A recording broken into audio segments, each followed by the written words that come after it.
친구의 배신, 깨진 계약, 무너진 무대. 김용빈이 처음 털어놓은 7년의 지옥. 이 글은 실제 사건이 아닌 한 트로트 가수를 모티브로 한 가상의 드라마틱 스토리임을 먼저 밝힌다. 그러나 무대 뒤에서 일어나는 권력 싸움과 배신, 외로움과 복귀의 고통은 지금 이 순간에도 누군가의 현실일지 모른다. 가을 밤 공기가 스산하게 스며들던 날, 도심 한복판 대형 공연장의 조명이 순식간에 꺼졌다가 다시 켜졌다. 관객석 여기저기에서 환호와 숨죽인 탄성이 동시에 터져나왔다. 무대 중앙, 어둠과 빛이 교차하는 그 경계 위로 한 남자의 실루엣이 천천히 떠올랐다. 잊혀졌다고 여겨졌던 이름, 그러나 한 번 들으면 쉽게 잊을 수 없는 목소리의 주인공.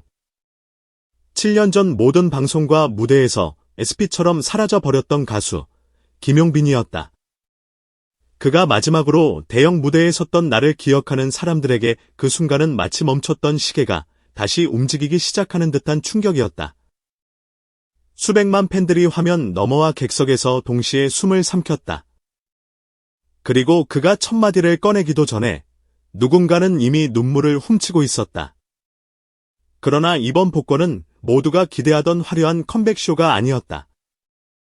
무대 위에서 히트곡을 줄줄이 쏟아내고 앵콜을 받으며 꽃다발을 들고 웃는 스타의 귀환도 아니었다. 그가 선택한 화면 속 무대는 음악방송도, 화려한 시상식도, 팬미팅도 아니었다. 제목부터 낯설고 불편한 특집 프로그램. 진의 실종에 얽힌 진실, 그리고 7년의 공백이라는 이름의 기록. 그날의 방송은 단순한 예능이 아니었다.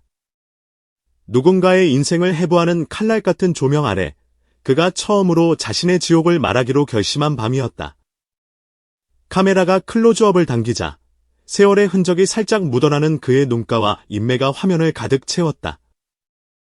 그 눈동자에는 예전 무대 위에서 보이던 반짝임이 아니라 수없이 부서졌다 다시 붙여진 유리 조각처럼 복잡한 그림자가 겹겹이 드리워져 있었다. MC가 준비된 질문을 꺼내들려던 바로 그 순간, 오히려 먼저 입을 연 사람은 김용빈이었다. 제가 혼자 사는 이유는 주변에 사람이 없는 게 싫어서가 아닙니다. 아무도 믿을 수 없기 때문입니다. 짧은 한 문장이었지만 스튜디오는 순식간에 얼어붙었다. 관객들의 박수 소리는 멈췄고 조명마저도 한순간 더 어두워진 것처럼 느껴졌다. 대본에 없던 고백이었다. 그 말이 흘러나온 순간 진행자도 패널도 심지어 수십 년 방송 경험을 가진 스태프들조차 숨을 고르며 그를 바라볼 수밖에 없었다. 그리고 그제야 많은 이들이 깨닫기 시작했다. 이 남자가 7년 만에 돌아와 꺼내려는 이야기가 단순한 휴식기나 자기개발 같은 가볍고 예쁘게 포장된 스토리가 아니라는 것을. 7년 전 그의 이름은 트로트판을 넘어 전 세대를 아우르는 대중의 애칭이었다. 감미로운 보이스, 무대 센스, 팬을 향한 애정 어린 멘트까지 어디 하나 빠질 것 없는 올라운더 가수. 각종 음악 프로그램에서 1위를 차지하고 예능에서 활약하고 라디오 DJ로도 사랑받았다. 스케줄표에는 쉬는 날이 더 이상 보이지 않았고 하루에 2곳, 3곳을 뛰어다니는 건 일상이었다. 매니저의 휴대폰 알람은 늘 다음 촬영장과 다음 무대를 향해 울려댔다. 그러나 어느 날 마치 누군가가 리모컨을 누른 듯 그의 모습은 방송에서 통째로 사라졌다. 잠시 휴식 중이다. 건강상의 이유로 활동을 중단했다. 해외에서 공부와 음악 작업에 집중하고 있다. 같은 말들이 여기저기 떠돌았지만 그 어떤 것도 본인의 목소리로 확인된 적은 없었다. 팬카페와 커뮤니티에는 수많은 추측과 루머가 쌓여갔다. 누군가는 연애 스캔들을, 누군가는 거액의 빚을, 또 누군가는 심각한 갈등을 이야기했다. 그러나 정작 당사자는 침묵했고 기획사는 짧은 공식 입장 이후 모든 문의의 응답을 중단했다. 그렇게 그는 세상의 소음 밖으로 밀려나 7년이라는 시간을 홀로 견뎌야 했다. 가장 믿었던 사람을 잃었어요. 그 순간 제가 믿어왔던 모든 게 동시에 무너졌습니다. 그가 입을 열자 스튜디오의 조명이 서서히 낮아지고 화면에는 과거 그의 활동 장면들이 흑백으로 흘러나오기 시작했다. 무대 뒤에서 웃으며 서로를 챙기던 동료들, 진심으로 응원해주는 줄 알았던 스태프들, 그리고 무엇보다 모든 고민을 털어놓던 한 사람. 그에게는 누구에게도 말하지 않는 별명이 하나 있었다. 형이자 친구, 동료이자 가족, 신인 시절, 작은 무대에서 같이 떨면서 노래를 부르던 그 친구는 어느새 그의 매니저이자 실질적인 오른팔이 되어 있었다. 스케줄을 같이 쪼개고, 밤새 기획안을 만들고, 다음 무대를 위해 서로의 목소리를 체크해주던 사이였다. 제가 가진 모든 걸 나눴다고 생각했어요. 수입도, 기회도, 사람도. 그런데 어느 순간부터 제 이름으로 된 계약서에 제가 모르는 조항들이 붙기 시작했더라고요. 가장 큰 상처는 돈이 아니었다. 그것은 신뢰였다. 그가 화려한 무대 뒤에서 지문이 닳도록 사인했던 계약서들. 웃는 얼굴로 도장을 찍었던 수많은 문서들 속에 어느 날부터인가 이상한 줄들이 끼어들기 시작했다. 음악 저작권 일부 양도, 방송 출연료 분배 비율 조정, 초상권 사용에 관한 추가 조항까지. 처음엔 이런 건 다 원래 그런 거겠지라고 생각했다.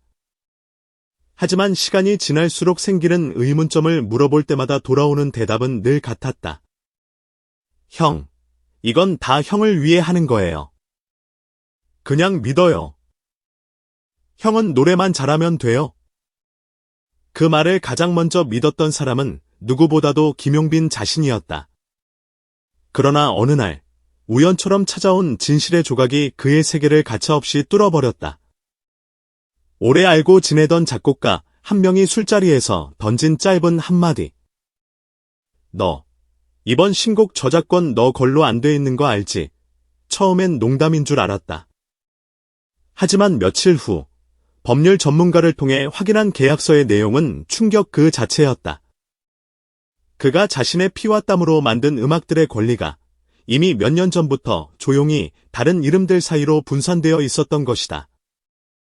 그 중심에는 누구보다도 자신을 잘 이해해준다고 믿었던 바로 그 친구의 이름이 선명하게 박혀 있었다. 그 친구를 처음 만났을 때 저는 아무것도 가진 게 없었어요. 노래밖에 없다고 생각했죠. 그래서 그 사람에게 제 인생의 절반을 맡겨도 된다고 믿었어요. 그런데 알고 보니 제가 노래하는 무대, 제가 웃는 화면, 제가 들고 있는 그 모든 것에 달려있던 줄이 그 사람의 손에 다 연결돼 있더라고요. 한동안 말을 잇지 못하던 그는 고개를 숙인 채 숨을 고르더니 조용히 말을 이었다.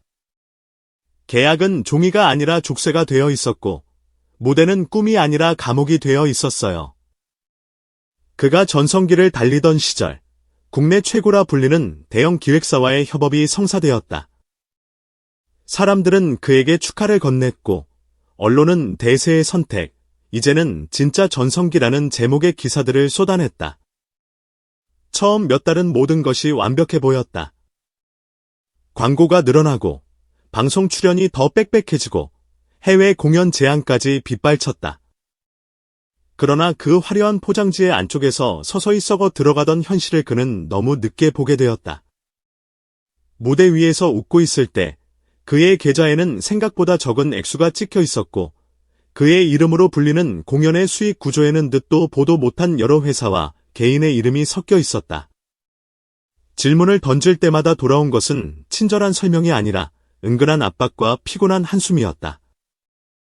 지금 이 시점에 그런 거 따지는 거 아니에요.